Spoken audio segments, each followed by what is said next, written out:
Temos uma hoje aqui que diz: o que o pastor acha de Billy Graham?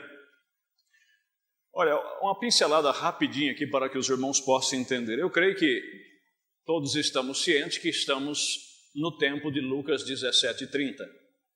Como foi nos dias de Sodoma e Gomorra, seria nos dias da manifestação do Filho do Homem. É isto correto? Os leitores da Bíblia sabem que quando Deus foi tratar com Abraão e concluir a promessa que ele receberia o filho prometido, ele apareceu a Abraão em uma teofania, em uma forma humana, melhor dizendo, e ele comeu um pão ou um bolo que Abraão pediu que Sara amassasse de flor de farinha e fizesse para ele. Ele comeu. Prepararam um novilho, uma vitela, e ele comeu juntamente com aqueles anjos que estavam ali materializados junto com ele, porque anjo não come. Deus não come. Estão compreendendo? Então eles estavam em uma matéria, e eles comeram ali o novilho, eles comeram o pão que foi feito ali, o bolo, e ali foi apresentado 3 sinais, ou melhor dizendo, 2 sinais. Agora o interessante é que quando Abraão viu esses 3 vindo, e ele estava ali no pé de carvalho, porque ele armou sua tenda bem no meio de um campo ali onde é que tinha carvalho, Abraão, quando viu, e eles chegaram até ele não disse: como vai os senhores? Ou eu quero que os senhores fiquem comigo. Ele disse: se achei graça diante dos olhos do Senhor, que o Senhor fique aqui. Abraão reconheceu, ele não olhou firmemente para aqueles outros 2 que seriam anjos materializados, mas ele olhou diretamente para o Senhor. Ele sabia que era um ser mais especial. Estão entendendo, meus irmãos? Acompanhe isso porque é muito importante. E enquanto eles conversavam com Abraão, eles olhavam fixamente no sentido de Sodoma e Gomorra. E Abraão ficou preocupado, porque o seu sobrinho Ló habitava em Sodoma e Gomorra. E ele viu que Abraão notou, e ele disse: esconderia eu alguma coisa de Abraão, visto que é o herdeiro dos céus e da terra? O herdeiro de toda a terra? E aí revelou para Abraão que eles tinham vindo para visitar Abraão, concluir a promessa do filho prometido e também a destruição de Sodoma e Gomorra. Aí foi onde Abraão intercedeu por Ló e começou a perguntar se tivesse 50 justos naquela cidade, se Deus pouparia a cidade, e foi indo, até que Deus disse: não, se tivesse ali 10 justos, algo assim, ou quantos justos, eu não me lembro agora, ele disse: eu pouparia a cidade. Mas não tinha. Estão compreendendo? E aí, aquele ser materializado que Abraão chamou meu senhor, ficou com Abraão. E ele deu um sinal para Abraão, que ele era a palavra de Deus materializada. Mas por que a palavra de Deus materializada? Porque Hebreus 4:12 diz que a palavra de Deus é mais penetrante e eficaz do que espada de 2 gumes, que penetra até a divisa da alma e do espírito e discerne os pensamentos e as intenções dos corações. E ele estava de frente para Abraão e Sara estava na tenda, atrás deles. E quando ele disse: Abraão, eu te visitarei, ele não disse: o Senhor vai te visitar, ele disse: eu te visitarei. Eu, pronome pessoal. E te visitarei por esse tempo.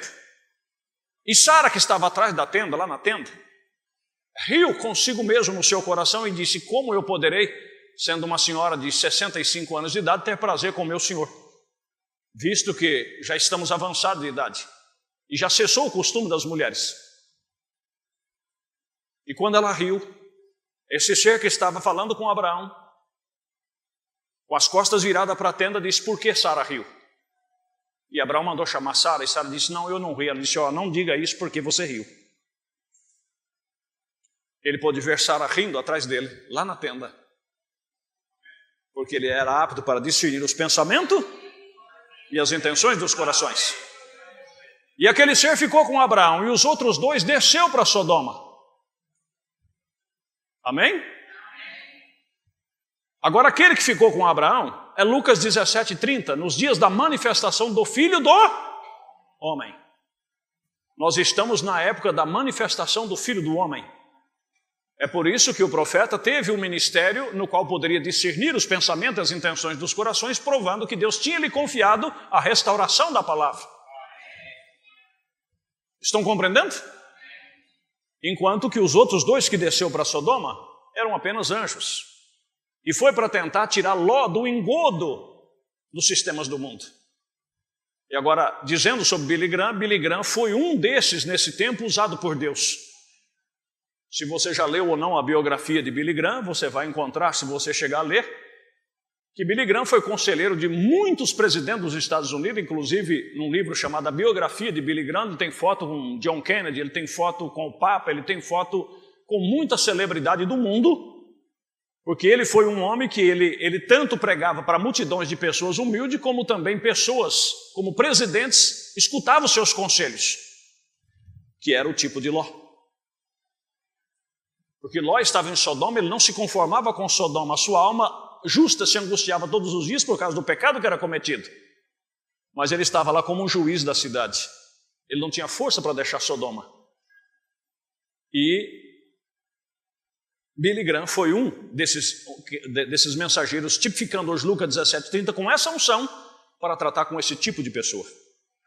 É por isso que ele foi aos crentes nominais, Oral Roberts aos pentecostais, que também já partiu, enquanto que a noiva ficou com o ministério de Lucas 17:30, com a manifestação do Filho do Homem.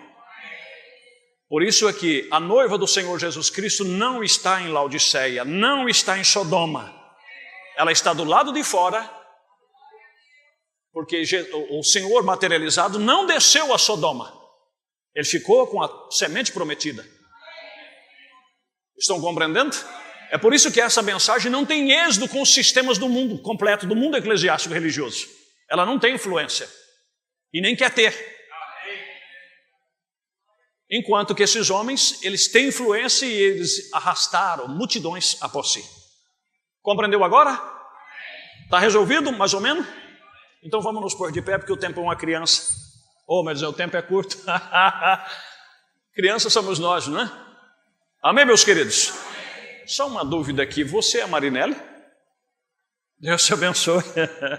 Seja bem-vindo em nome de Jesus. Eu te vi entrando, quis reconhecer, né? Mas seja bem-vindo em nome de Jesus. Como é que é o seu nome mesmo? Juliana. Desculpa, que aqui eu esqueço. Se eu te fiz lá fora eu lembrava, né? Essas duas bênçãos aí, para mim lembrar o nome delas é uma dificuldade, né? Mas devagarzinho vai assimilando, né? Às vezes eu não sei o que acontece, eu converso com as pessoas aqui antes de batizar, quando eu desço no batistério, às vezes eu cochicho no ouvido, desculpa, como é o seu nome? Né? Porque aí, irmão fulano, eu te batizo em nome do Senhor Jesus Cristo, eu vou ter que pronunciar o nome dele, e às vezes eu me esqueço, um branco que dá, né? Mas ainda bem que Deus não deixa esquecer as coisas mais importantes, né? Você tem um pedido a Deus nesta tarde? Você quer que o Senhor fale com o seu coração? Você crê que Ele pode nos ajudar? Então vamos falar com Ele nesse instante. Deus Todo-Poderoso, em nome de Jesus Cristo, aqui estamos diante de Ti e pedimos as Suas muitas misericórdias. Fala conosco à altura de nossa necessidade, pois somos um povo carente e precisamos do auxílio e da ajuda do Teu Espírito. Encarecidamente pedimos em nome de Jesus Cristo. Deixa-nos sair daqui um pouquinho mais crescidos. É a nossa oração. Em nome de Jesus Cristo. Amém. Uma escritura aqui rapidinho, poderemos mudar no decorrer do estudo, a escritura, mas hoje nós vamos ler em Atos capítulo 7 e o verso de número 49.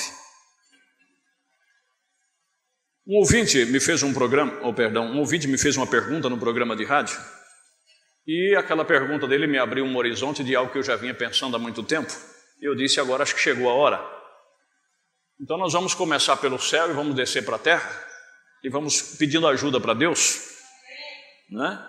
A pergunta que ele nos fez foi a seguinte, coisa de ouvinte de programa de rádio. Ele disse, pastor, uma pessoa que nunca te viu, nunca te conheceu, ele pode tê-lo como seu pastor?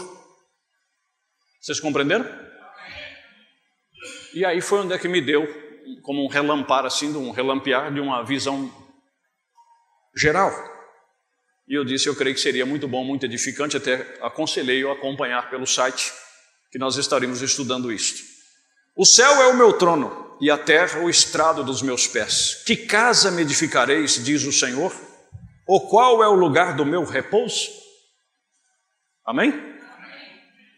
Vamos ler o 50 também. Porventura não fez a minha mão todas estas coisas? Que o Senhor acrescente bênçãos à sua palavra. Podem se assentar. Tira aqui a parte superior do púlpito, né? Para os irmãos terem uma visão mais ou menos. Eu pedi para os irmãos, a irmã Cleide, né, e a irmã Camila, que nos auxiliaram nisto, a me fazer isto aqui. Vamos dizer que esta luz aqui, meus queridos, seja Deus, certo? E ali está um anjo, aqui está 2 pilares, por causa teve que expansar um pouco a figura, não ficou muito nítido, mas dá para entender, não dá?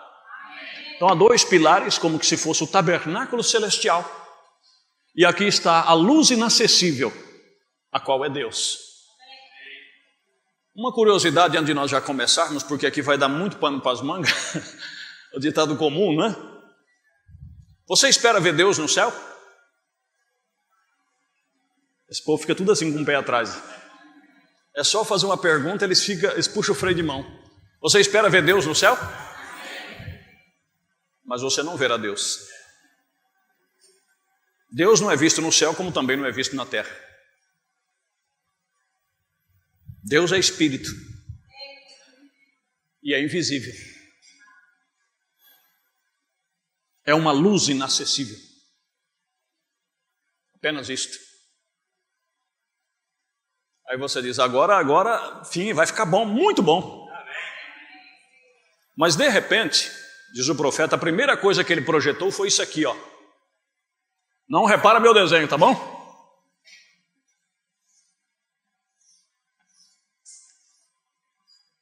Vamos dizer aqui, ó, o quadro ficou curto, como que se fosse aqui uma semelhança.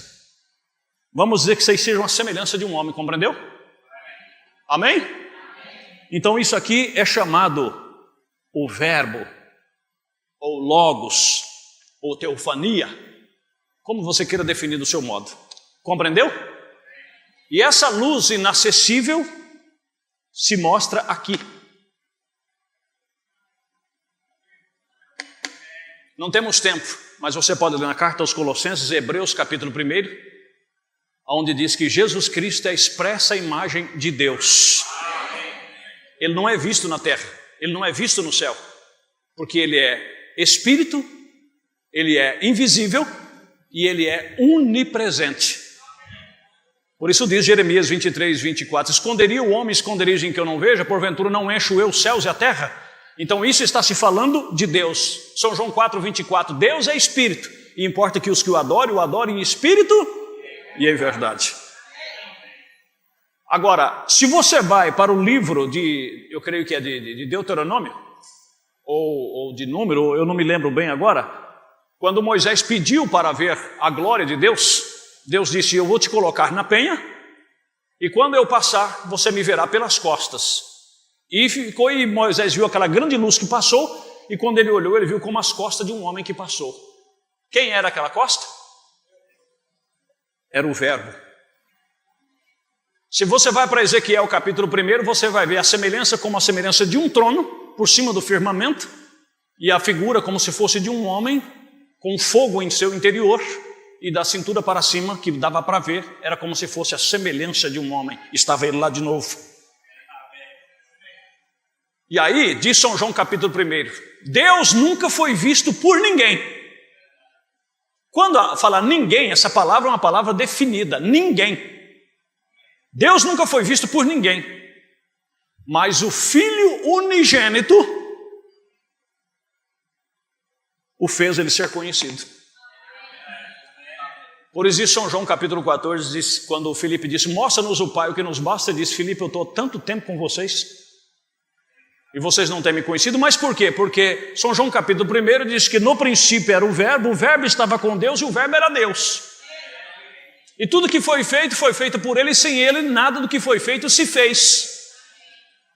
Aí diz no versículo 14, e o verbo se fez carne, ou seja, a única coisa que aconteceu, esta teofania lá em cima, onde Deus se mostra, ele tomou a forma humana aqui embaixo.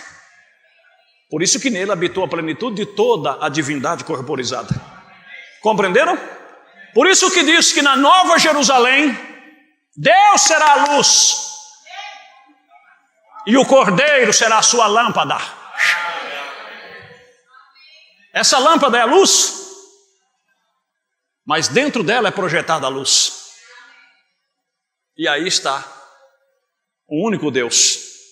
Efésios capítulo 4. Um corpo e um espírito. Aleluia. Aí os unicistas batem palma. É verdade. Só que confundem que esse logo se fez carne e ele teve um pai. Por isso que Jesus disse, meu pai que está no céu, meu pai é maior do que eu vou para o meu pai. Aí os trinitarianos falam, tá vendo? Olha lá, eu enviarei o Espírito Santo. Aí tá vendo?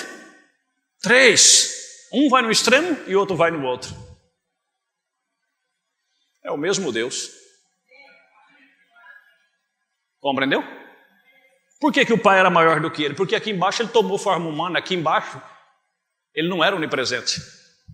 Se ele quisesse na Judéia, ele quisesse ir para Galiléia, ele tinha que andar. Deus é capaz de morrer?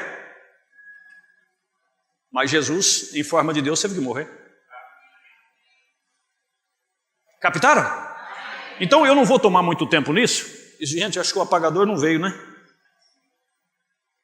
Mas sabe que esse apagador vai apagar isso aqui? Acho que era melhor um pano úmido, né? Então deu para entender mais ou menos, né, irmãos? Aí, ó, falei, vai borrar tudo isso aqui. Me pega um pano úmido lá. Eu estou em casa, esse povo é uma benção, não vai reparar isso não. Né? Porque aqui nós vamos falar outras coisas muito importantes. Um dia nós poderemos estudar passo a passo isso aí. Porque hoje, até mesmo dentro da mensagem, tem uma dificuldade que temos pessoas que estão crendo no dualismo. E com a base em alguns parágrafos. E na verdade existe 2, mas desse jeito aqui. Um sendo espírito e invisível. E o outro uma forma na qual se define. Mas não existe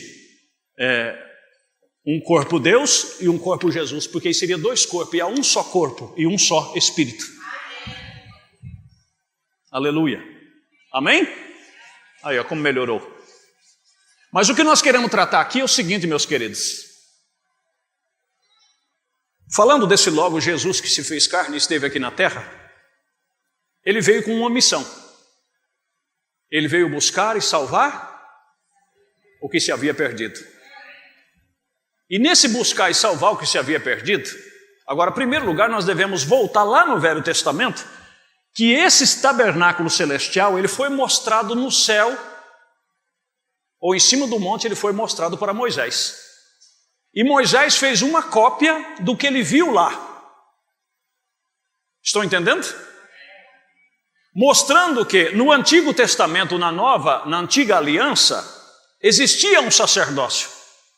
E existia um lugar, tanto é que Deus não deixava, e ele pediu que o povo de Israel unicamente isse àquele lugar a qual Deus escolheu para pôr o seu nome, que era o templo. Por isso que os judeus, eles viajavam do mundo inteiro. Na festa do Pentecoste havia povos e judeus de todas as nações que havia debaixo do céu. Eles viajavam o mundo inteiro para ir no lugar central, porque lá é onde Deus tinha escolhido. Captaram? Aí o que acontece? Esse verbo se fez carne e também foi sumo sacerdote. Agora, no templo antigo tinha um sumo sacerdote. Tinha a tribo de Levi, que cuidava do sacrifício, do ministério, e tinha o sumo sacerdote, que era o que falava diretamente com Deus, através da glória da Shekinah, ou melhor dizendo, que intercedia pelo povo. Amém? E ele entrava lá uma vez por ano para fazer a intercessão e para levar a propiciação pelo povo, ou algo semelhante. Vamos seguindo aqui, que isso é muito importante. Agora, Jesus Cristo também se fez sumo sacerdote, mas não segundo a ordem levítica, segundo a ordem de Melquisedeque, de Gênesis capítulo 14. Você sabe que antes que a lei foi existir 400 anos depois. Porque foi depois de Abraão que veio Isaac, de Isaac veio Jacó, de Jacó veio as 12 tribos, que veio a tribo de Levi, para da tribo de Levi depois, quando foi tirada, sair a família, a descendência de Arão, para ocupar o sumo sacerdócio. Isso foi 400 anos depois. E Deus está nos voltando lá para a fé de Abraão. Então, o sacerdócio no qual Abraão tomou a ceia, entregou seus dízimos, chamava Melquisedeque. E Jesus Cristo foi feito sumo sacerdote segundo esta ordem, porque ele era da tribo de Judá. Como diz na carta aos Hebreus, se ele fosse para ser sumo sacerdote segundo a tribo de Levi, ele nem sequer podia, porque ele não era da tribo de Levi. Ele era da tribo de Judá e também não era da linhagem de Arão. Compreenderam? E aí o que ele fez? Ele veio, cumpriu o seu papel e ele disse assim: eu sou o bom pastor. E o bom pastor dá a sua vida pelas ovelhas. E ele orou pelas ovelhas. E ele disse: eu não só oro por essas, mas também por outras que hão de crer em mim. Todos nós. Todos que vêm a ele, é a influência indo daquela oração. Compreenderam? Mas ele tinha que cumprir, como sumo sacerdote, ele tinha que cumprir o seu papel. E sendo o cordeiro pascual, porque ele foi sacerdote, ele foi cordeiro, ele foi tudo em todos. E ele morreu em meu lugar e em seu lugar. E ele ascendeu, foi o único homem que conseguiu chegar à 7ª dimensão. Alguém se gaba porque um homem conseguiu chegar na lua. Nós temos um homem que não foi apenas a lua. Nós temos um homem que conseguiu ir à presença de Deus. E esse homem chama-se Jesus. E ele entrou no tabernáculo celestial. E não foi de forma teofânica, não. Ele foi de forma física. Ele foi como homem, em um estado glorificado. Um homem que aqui na terra comeu pão, comeu peixe, comeu mel, bebeu vinho e disse: eu não beberei outra vez, a não ser naquele dia na casa de meu pai com vocês. E com as marcas das cicatrizes nas mãos, este homem subiu e entrou lá no tabernáculo celestial para ser intercessor por mim e por você. É por isso que diz na carta aos Hebreus: todo sumo sacerdote entrava uma vez por ano. Esse entrou uma vez só, e de uma vez só aperfeiçoou o pecador. Por isso que na carta aos Hebreus, capítulo 10, diz que se pecarmos voluntariamente já não resta mais sacrifício. Quer dizer, não tem como você uma vez crer e descrer depois. Porque se alguém uma vez creu e recebeu a sua salvação, e depois dizer, voltar atrás como os filhos de Israel fez lá e dizer: é impossível nós tomar essa terra, a Bíblia diz que seria como levá-lo de volta ao vitupério. É como se dissesse: Jesus tem que morrer de novo. Jesus tem que ser crucificado de novo, porque na primeira crucificação eu não consegui receber. Não, meu amigo. Ele é o nosso mediador. E uma coisa interessante, ele entrou lá. E de lá agora ele intercede. Ele media. Por isso, se tiver algum amigo aqui de fé católica, com todo respeito a você, não tem como Maria ser medianeira. Não tem como nenhum santo que partiu mediar por mim e por você. Porque eles também estão lá aguardando a ressurreição, eles estão no paraíso. Porque sem nós eles não são aperfeiçoados. Agora, Jesus Cristo sim. 1 Timóteo capítulo 2, verso 5 diz que só há um mediador entre Deus e os homens. Esse é Jesus Cristo, o homem. Por que Jesus Cristo, o homem? Porque este homem entrou, ele entrou lá no lugar santíssimo. E não levou sangue alheio, ele foi com seu próprio sangue. Você já parou para pensar nisso? E lá no Velho Testamento tinha o átrio, tinha o lugar santo e o lugar santíssimo. O que dividia o lugar santo do lugar santíssimo era uma cortina de pele de animais, de pele de texuco. Mas quando Jesus Cristo bradou no Calvário, está consumado, a Bíblia diz que aquele véu rasgou de alto a baixo. E a arca do concerto foi vista por todos, como que dizendo, eu não estou mais aí nesta arca. Amém? Eu saí do tabernáculo celeste, eu estou indo do terrestre, eu estou indo para o celestial. E ele foi e entrou lá. Antes era morte entrar lá, só o sumo sacerdote poderia entrar. O profeta de Deus diz, hoje é morte você ficar do lado de fora. Hoje você tem que entrar lá. Você tem que participar disto lá. Amém? E tem uma coisa, tudo que levava lá diante da glória da Shekinah, que era a própria glória de Deus manifestada na terra, tudo que entrava lá ganhava vida. Até uma vara que tiraram de uma amendoeira, porque sempre teve disputa, e começaram a disputar com Arão e com Moisés. Moisés disse, vamos resolver isso, vamos levar diante de Deus, só Deus para resolver isso. Aí pegou uma vara, cada um deles pegaram a sua vara e levaram e colocaram lá diante da presença de Deus. Ele disse, a vara que florescer, a vara que ganhar vida é porque Deus vindicou ela. Porque tereis vida e vida com... São João capítulo 10. Eu vim para que tenham vidas e vida com abundância. E Satanás veio para roubar, matar e destruir. E para a surpresa deles, quando chegaram no outro dia lá, a vara de Arão tinha reverdecido e tinha florido.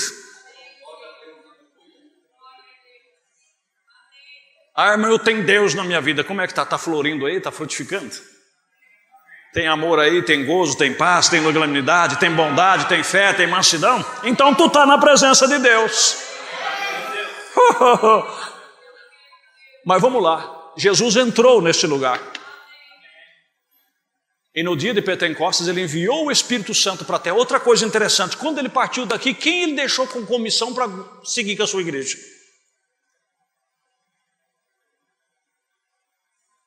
Os nossos irmãos e amigos católicos dizem que ele deixou Pedro.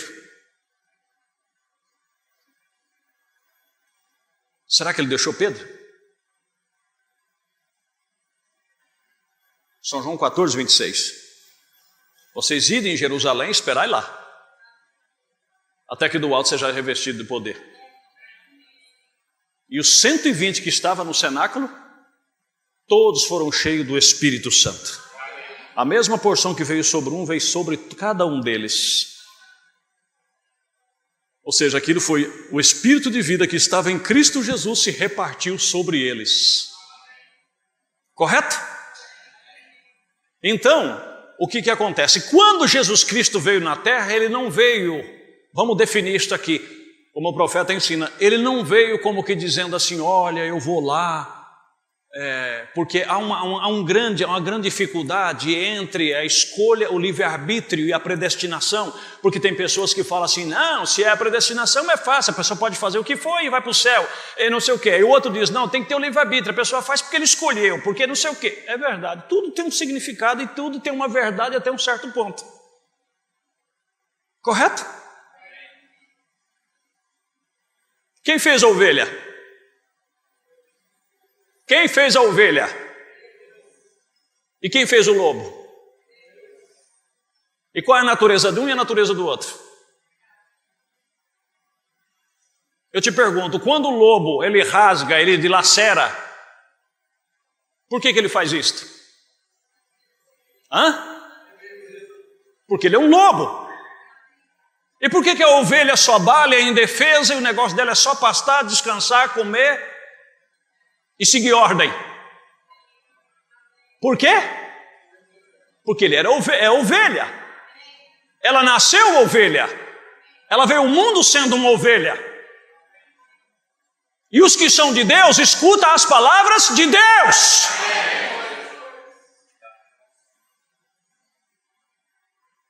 Jesus nunca disse assim, quem ouvir a minha voz vai ser ovelha. Ele disse, não, as minhas ovelhas. Primeiro elas já tem que ser ovelha para ouvir.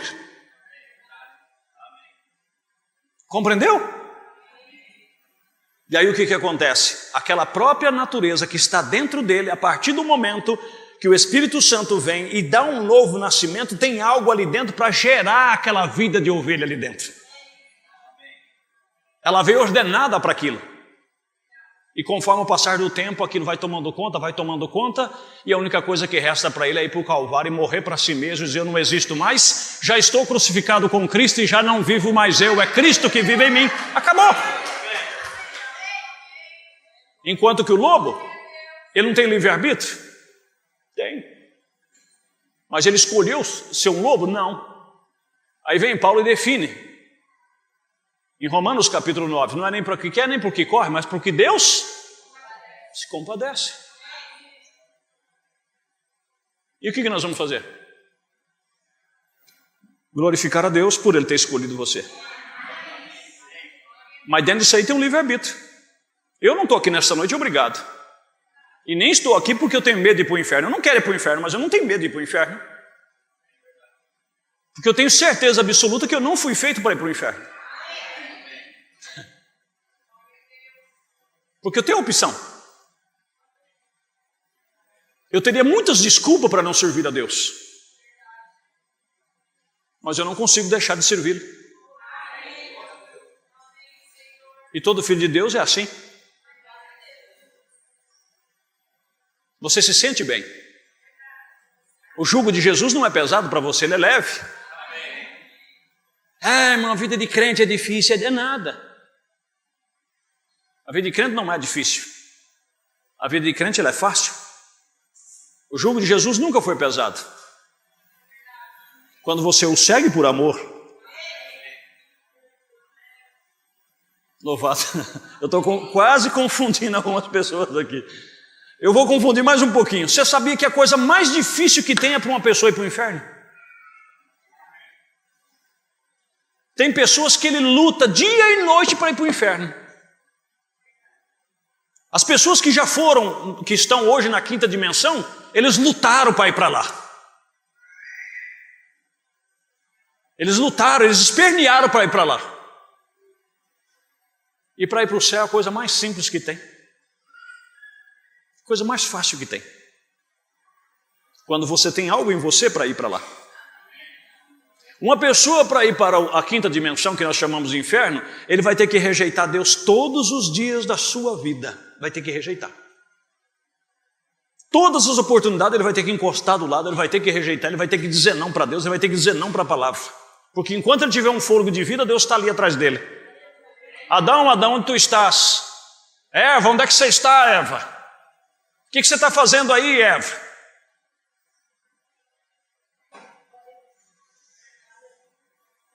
E para ir para o céu, é só simplesmente isto. Lembra de mim, Senhor, quando entrar no teu reino? Ah, você crê que eu tenho um reino? Creio, Senhor.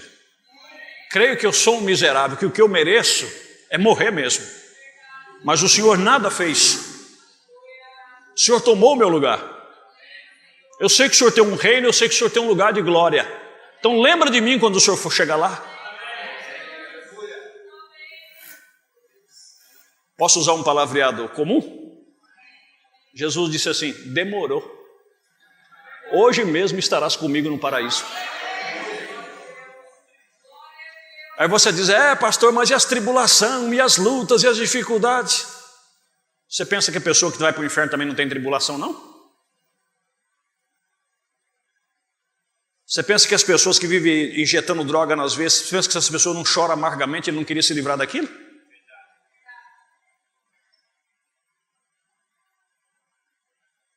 Pergunta para um presidiário que quantas vezes ele senta lá no fundo da cela e faz um repertório, um retrospecto na vida dele. É verdade. Ele também tem luta lá. Ele tem mais luta para sobreviver lá do que nós temos luta para sobreviver aqui. Mais luta tem uma pessoa que serve o diabo do que quem serve a Deus. Porque quem serve a Deus, ele tem uma vantagem, sabe o que é? Entrega o teu caminho ao Senhor, confia nele. E o demais? Você tem luta porque você quer fazer. Você quer abrir um caminho para o céu.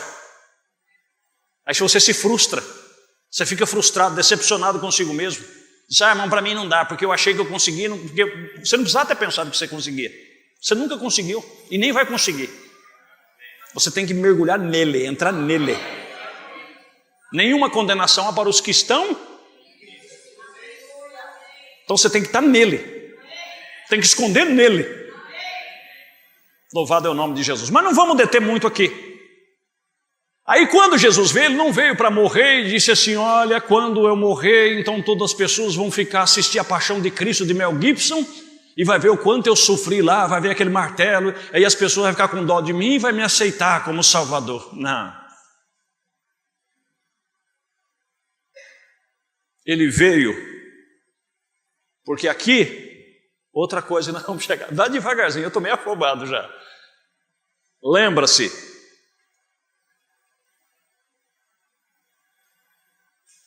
quando Jesus veio, Jesus destruiu os sistemas mundanos.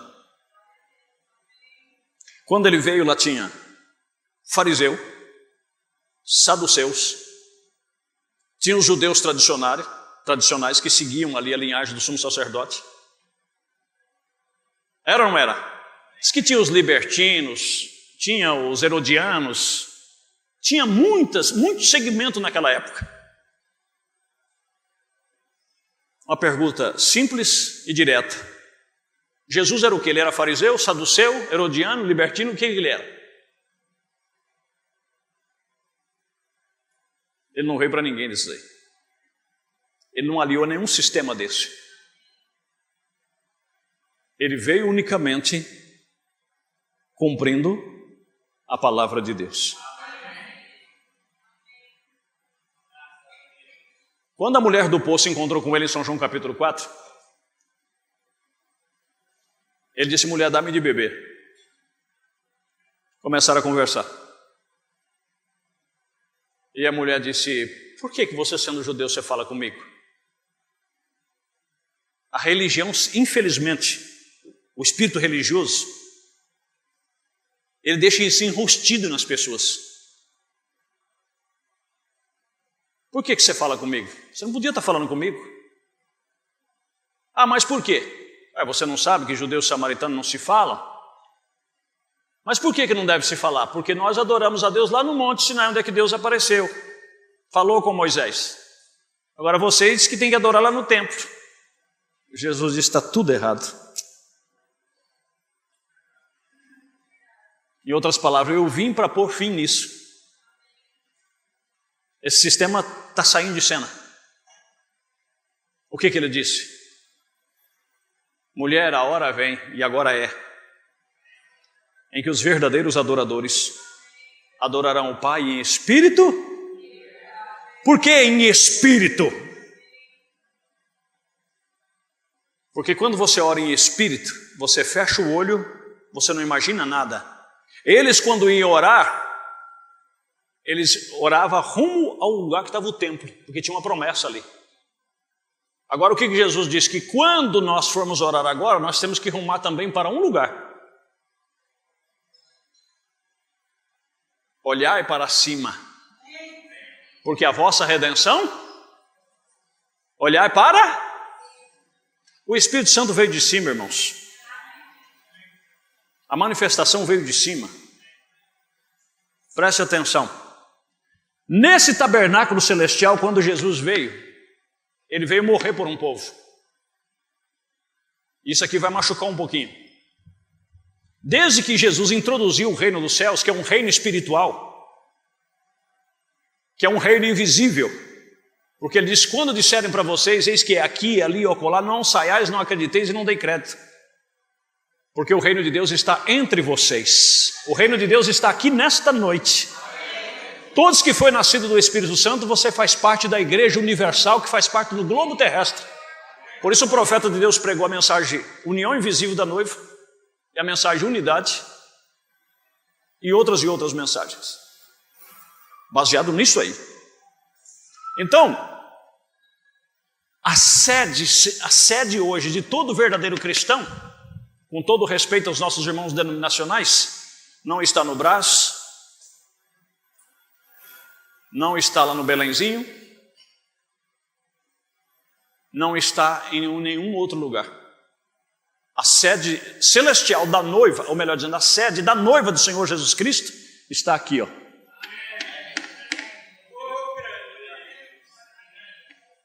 Compreenderam? Está aqui. Mas por que está aqui? Porque aqui é que está o nosso hall de membro.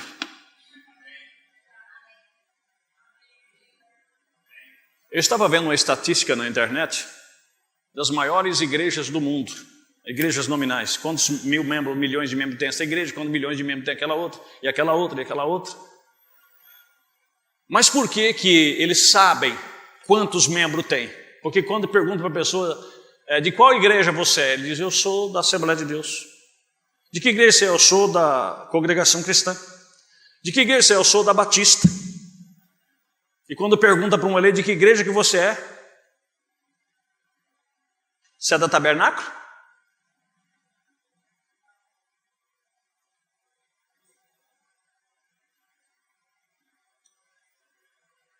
De que igreja você é?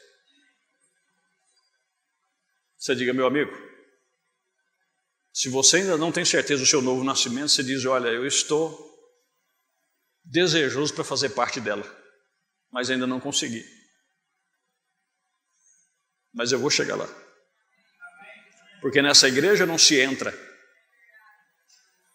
Nessa igreja se nasce.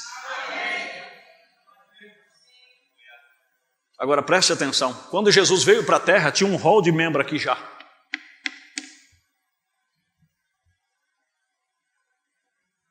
Quando ele veio para a terra para morrer, ele já sabia por quem ele ia morrer. Por isso ele disse, outras ovelhas que ainda hão de crer em mim, e haverá um só pastor e um só rebanho. Louvado é o nome de Jesus. Um rebanho em todo o universo e um pastor. E qual seria esse rebanho? Como eu disse para alguém, será que quando Deus olha lá do céu, aí ele vê assim, ó, bom, aqui está a igreja fulana de tal, aqui está a igreja ciclana, aqui está a igreja bertana, aqui está outra, aqui está outra, aqui está outra, aqui está outra, aqui está outra. Engano seu.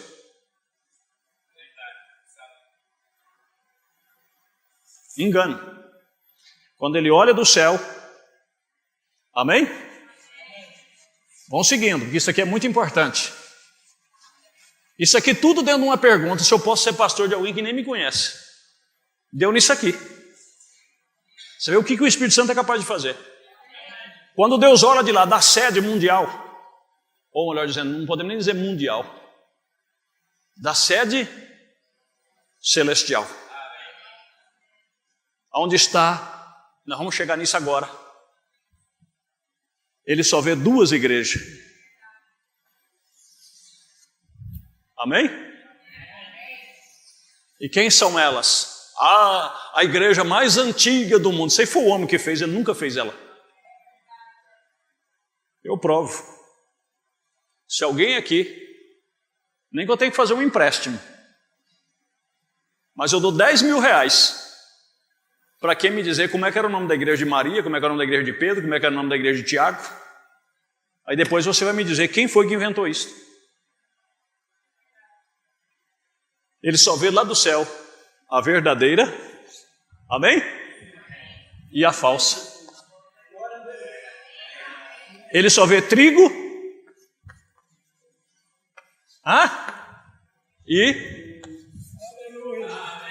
e joio.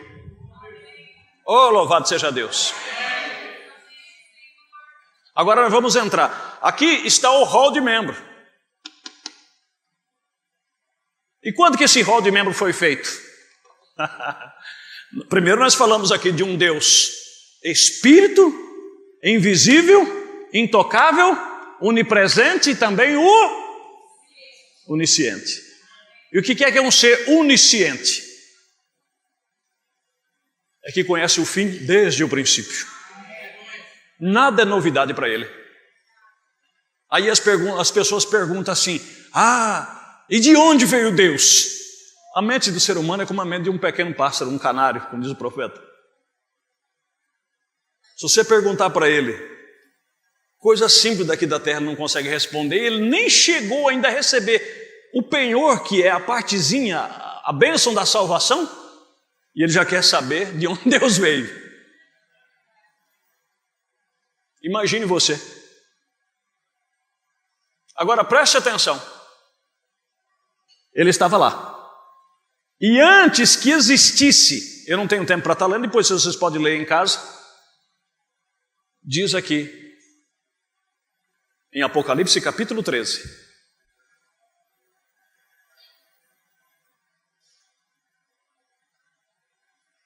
E capítulo 17.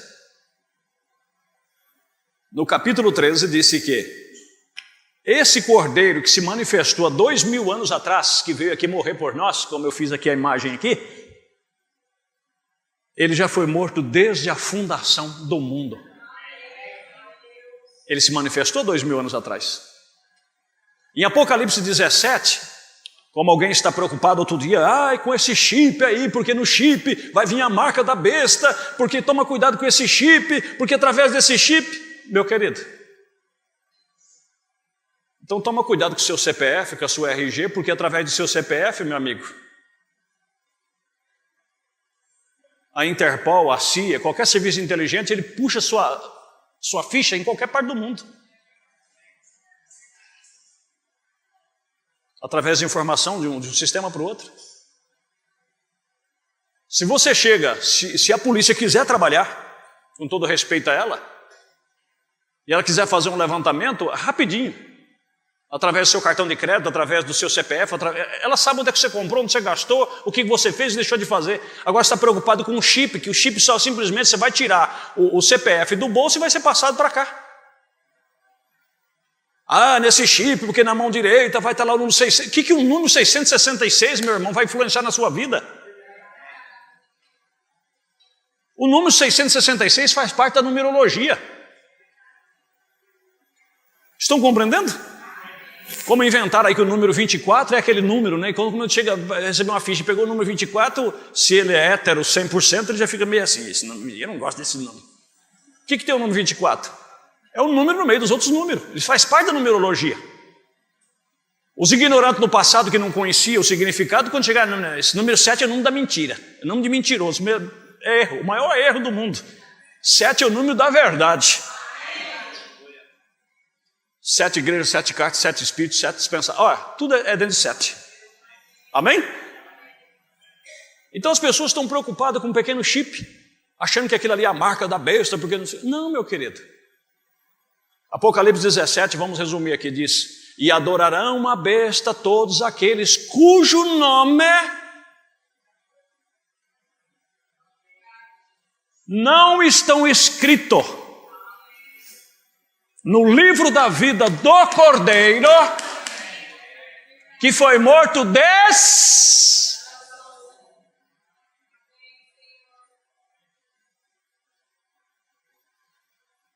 Então o nome desses que vão adorar a besta, que já estão praticamente marcados pela besta, o nome deles deixou de ser escrito na parte principal do livro da vida, foi antes da fundação do mundo. Esse rol de membros já estava lá. Quando os nossos irmãos pentecostais dizem que quando alguém levantou a mão para aceitar Jesus, diz: hoje mesmo foi escrito o teu nome no livro da vida. Meu irmão, não. Agora aqui, eu não sei se o relógio deixa nós... Podemos ir mais uns 10 minutinhos? Então deixa eu apagar aqui. Vocês estão gostando ou não? Eu parece que achei uma caixa de prestígio. Vocês que estiveram no culto de sexta-feira, nós falamos do prestígio, né? Eu parece que eu achei, sabe com aquela fome? Você está com aquela vontade de chegar em casa, você começa a ver frango assado na rodovia, ver prato de comida, você começa a ter aqueles transe, né? Aí de repente alguém abre um prestígio assim, aí você fica feliz, esperando naquela hora, servido? Aí você fala assim, servido? Bom, se ofereceu, né? Aí faz que nenhum amigo do meu tio, né? Sabe como é que é o pessoal da lavoura, né? Come igual lima nova porque trabalha, puxando a enxada, carpindo um cafezal. Aí chegou o amigo dele montado no cavalo e o camarada era folgado que nem calça de palhaço, como diz o ditado, né? E ele estampou aquela marmita cheirosa e falou assim: servido fulano. Ele disse: acho que eu vou aceitar. E você sabe como é que o povo do sítio, hoje é meio difícil, mas o povo do sítio já foi hiper educado, um povo servidor. Teve que passar a marmita para ele, desconversar, disfarçar e deixar ele comer. Depois ele montou no cavalo e foi embora. Aí deixa eu limpar aqui, melhor. Então, uma coisa interessante também que nós não podemos pular aqui, nessa questão, porque nós vamos falar aqui, e isso aqui vai dar muito plano, é muito gostoso. Compreendeu? Então veja, lá tem o livro da vida do Cordeiro. E se você faz parte da noiva, o seu nome já estava lá antes até de Jesus Cristo vir na terra. Antes que existisse, porque ele veio para morrer por você. Antes que existisse um grão de terra aqui, antes que tudo fosse feito separado, Deus já tinha um propósito consigo mesmo e esse livro já estava lá escrito. Agora não esqueça disto, que é a parte importante agora. O profeta explica e é uma realidade. Nesse livro, vamos dizer, quem me dera eu fosse um desenhista, mas eu vou tentar fazer um livro aqui, certo? Vamos dizer que... Não ri, hein? Vamos dizer que isso aqui seja um livro, certo? Mais ou menos, né? Ó, aqui é o lugar das páginas, certo? Dá para assimilar, não dá? Diz o profeta que esse livro tem repartição. Tem nome aqui que poderá ser removido e tem nome que não poderá ser removido. Agora, por que alguns nomes serão removidos e outros não serão removidos? Porque uns estão dentro do projeto original e outros foram escritos para fazer parte por um tempo. Vamos dizer aqui, certo? Ó, para você entender, o reino de Deus é como um homem que jogou a semente na terra. E não sabendo ele como, essa semente primeiro trouxe a erva, depois o talo, depois a espiga e por último, lembra do estudo?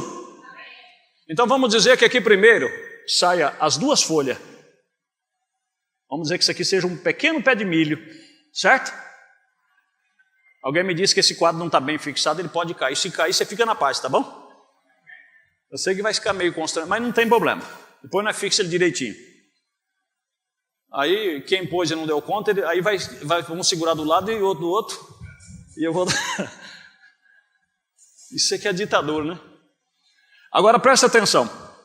Geralmente, quem já conhece lavoura, essas folhas de baixo, ela nasce com vida e ela tem verde nela. A vida está ali. Certo? Aí depois nasce mais folha. Depois nasce mais folha. Certo? E geralmente essas folhas de baixo, a vida vai passando por elas vai se tornando amarela e até seca. Mas lembra-se que se não fosse elas, isso aqui não tinha impulso, a vida não teria impulso para ir para cima. Aí sai o talo, aquele talo verde, bonito, viçoso, você corta ele está cheio de água. Aí com muita dificuldade, aí depois lá sai o pendão do milho. E aqui sai aquela espiguinha aqui, que é só aquela palha. Se o lavrador cortar, ele não tem lavoura ali ainda. Mas o que vai acontecer? Ele vai esperar vir a chuva para granar esse milho. Aí essa espiga, ela fica grossona, assim, bonita. Aí as donas de casa vai lá e estraga a lavoura do homem, quebra para fazer curau, pamonha, né? Eu, quando era adolescente e nós tocava roça, eu tinha uma briga com a mulherada porque elas iam lá, né, a gente plantava o milho para dar para as criações, chegava lá, mas detonava. E fazia pamonha que nem conseguia comer tanta pamonha. Mas tinha o prazer de estar fazendo porque o milho era bonito. Aí o que acontece? A espigona fica cheia. Aí depois o que acontece? Tudo isso aqui morre, fica seco. Tudo isso aqui seca. E a única coisa que aproveita é a espiga. Aí você diz, define isso biblicamente. Muitos são chamados. Tudo isso aqui foi chamado, tudo isso aqui estava no projeto dessa espiga. Fazia parte dessa espiga. Só que agora a espiga já foi formada. Então colhe-se a espiga, leva para um lugar determinado e diz a Bíblia, isso aqui taca fogo, um fogo que não se apaga. Que é o que as pessoas fazem, ou volta ela para o solo para produzir mais, ou queima ela, porque não vai ter serventia. Porque já secou e não tem mais nada o que fazer. Enquanto que a espiga chegou no objetivo final. Assim é Deus. Certo, meus irmãos? Vamos crer que aqui nesta noite nós estejamos aí umas 300 pessoas, ou mais do que isso, ou pouco do que isso. Vamos fazer uma análise aqui. Eu quero, por fé, que todo mundo aqui seja eleito. Esse é o meu coração. Mas você pode observar, principalmente quem já está aqui há 30 anos, a mais. Quantos já passaram por aqui?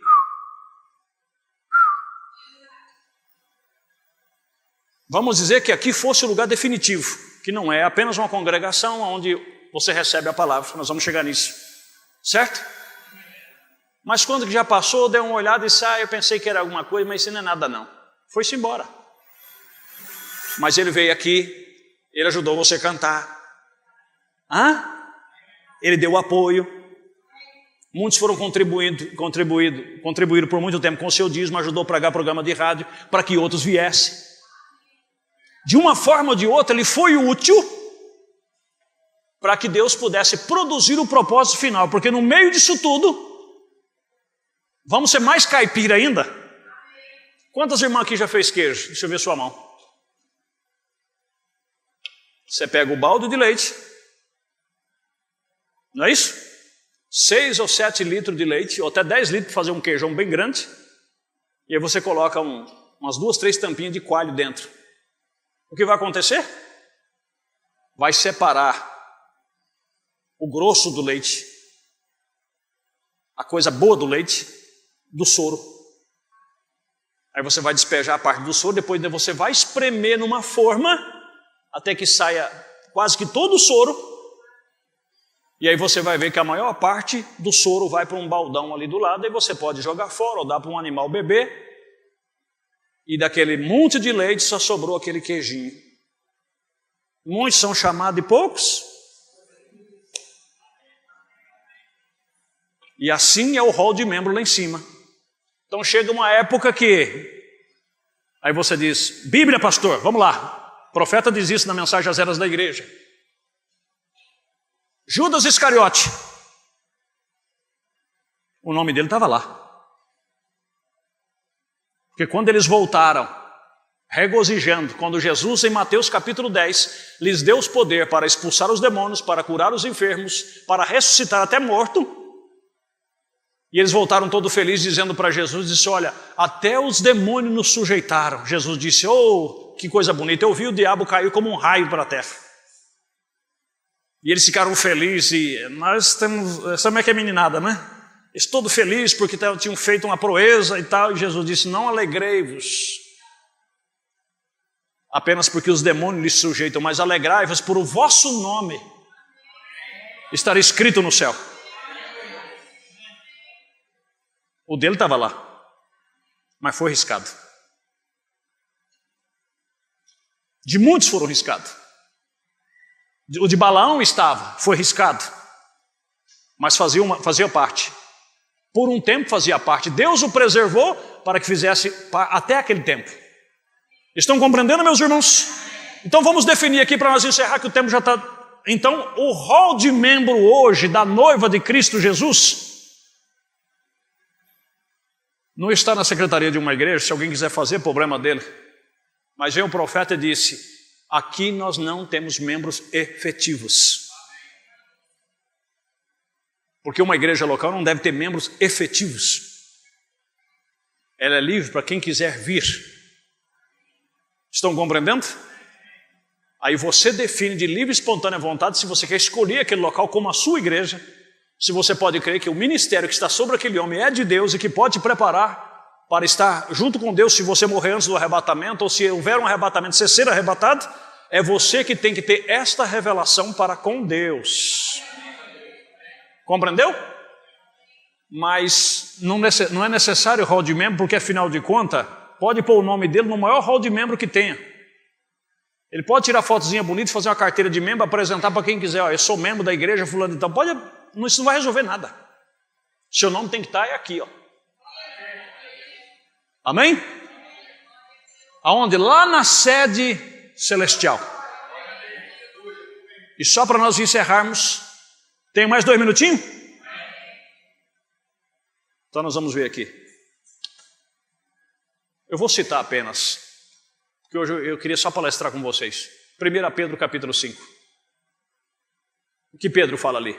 Aos presbíteros que estão entre vós, admoesto eu que também sou presbítero com eles, que apacente a igreja de Deus, não por força, mas voluntariamente. Não como tendo domínio sobre a igreja de Deus, mas servindo de exemplo ao rebanho. E quando aparecer o supremo pastor,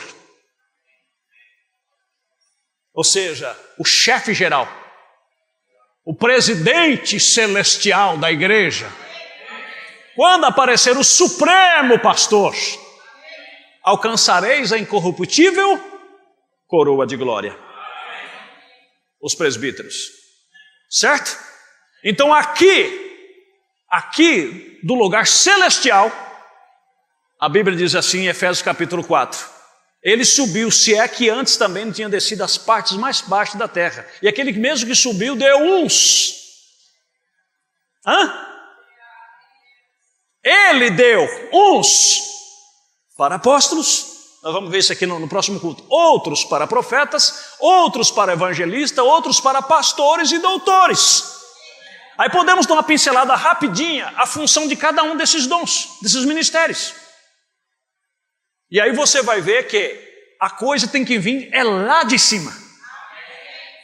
E quando vem de lá, tem vida. Porque vem lá da glória da Shekinah. Eu venho para que tenham vidas e vida com abundância. Louvado seja Deus. Vamos nos pôr de pé. O que vocês acharam? Você achou um prestígio? É gostoso, né?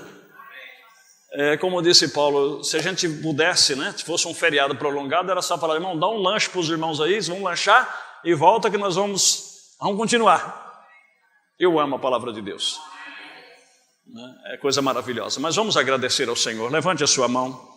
Deus Todo-Poderoso, em nome de Jesus Cristo, nós te louvamos e te agradecemos pela tua grande misericórdia, pelo teu poder demonstrado.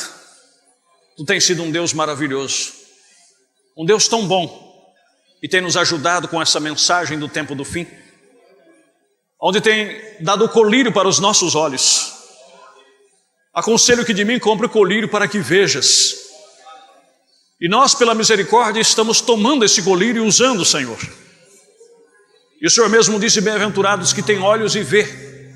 E nós estamos podendo ver a hora em que estamos vivendo, vendo o processo de como funciona, Pai, esse mistério da salvação, esse mistério da redenção. E não deixa-nos cair no engano do homem, que enganam fraudulosamente e às vezes querem ter domínio sobre o teu povo, domínio sobre a tua herança. Mas o Senhor é misericordioso e tem nos livrado desse domínio nicolaíta, desses sistemas denominacionais, e tem nos trazido para a liberdade da tua palavra, para a mensagem revelada pelo Espírito Santo, não porque sejamos melhores, Senhor, mas por graça, por misericórdia. E damos-te louvor e honra e glória e pedimos, leva-nos em paz agora, e que essa boa paz acompanhe a cada um de nós, em um nome de Jesus Cristo. Amém. Abençoe teu irmão, abençoe a tua irmã. Deus os abençoe. Espero ver todos no próximo culto, para nós darmos sequência a isso. Espero que Deus tenha alimentado as vossas almas. Vão em paz, em nome de Jesus. Amém.